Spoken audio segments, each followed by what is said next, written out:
Hello tout le monde, j'espère que vous allez bien. On se retrouve aujourd'hui donc pour un tuto pommes de terre frites comme vous voudrez au air fryer parce que c'est quand même l'une des questions qui revient le plus souvent sur mon contenu aussi bien TikTok que Facebook.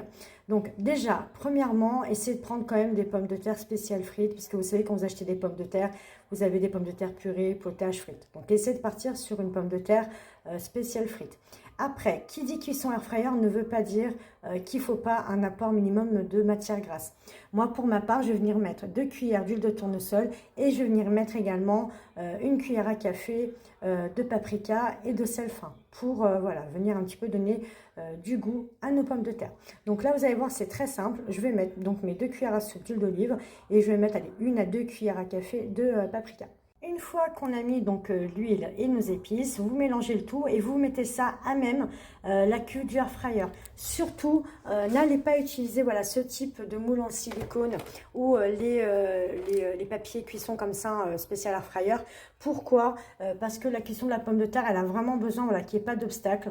Ce genre de choses, vous allez les utiliser plutôt, voilà, si vous avez, je sais pas, une omelette à faire ou un gâteau, enfin vraiment quelque chose voilà, où on est plutôt sur une base de contenu avec du liquide. Là vraiment, tout type d'ingrédients que vous cuisinez au air fryer qui n'a pas de sauce ou autre, ne mettez rien en dessous. Dernier détail et qui a toute son importance, voilà, normalement les air fryers, ils ont tous un menu frites. Chaque air fryer a son propre menu frites. Moi, j'ai moi-même 2 causeries et les températures ne sont pas les mêmes, ni les temps de cuisson. Donc là, vous voyez, pour ce modèle-là, c'est le 6 litres de causerie, 18 minutes de cuisson à 195 degrés, avec du préchauffage et l'option shake qui vous permet de rappeler de secouer, ça va être parfait. Mais ça ne veut pas dire que c'est voilà, la température et le temps de cuisson adaptés à votre air fryer. Donc si vous avez un menu frites, vraiment partez là-dessus. Si vous n'avez pas, partez sur du 195-200 degrés.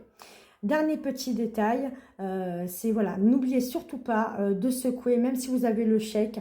Ce qui va vous donner une cuisson parfaite de la pomme de terre, bah là on est sur la même technique en fait que la friteuse, c'est de secouer au moins 3 à 4 fois vos frites pendant la cuisson. Et voilà, donc le résultat, vous voyez, hein, ça colle pas du tout à la cuve. Donc le résultat de nos pommes de terre, donc au total il y a 23 minutes puisqu'il y avait 5 minutes de préchauffage et 18 minutes de cuisson. Je mets ça tout de suite dans mon plat et on se retrouve pour se dire au revoir. Et voilà donc nos petites pommes de terre dans leur plat. Comme vous pouvez le voir, la cuisson elle est vraiment au top. Donc normalement, si vous suivez tous mes conseils, il n'y aura plus de soucis pour la cuisson de vos frites et de vos pommes de terre. Sur ce, je vous souhaite un bon appétit. Je vous dis à demain.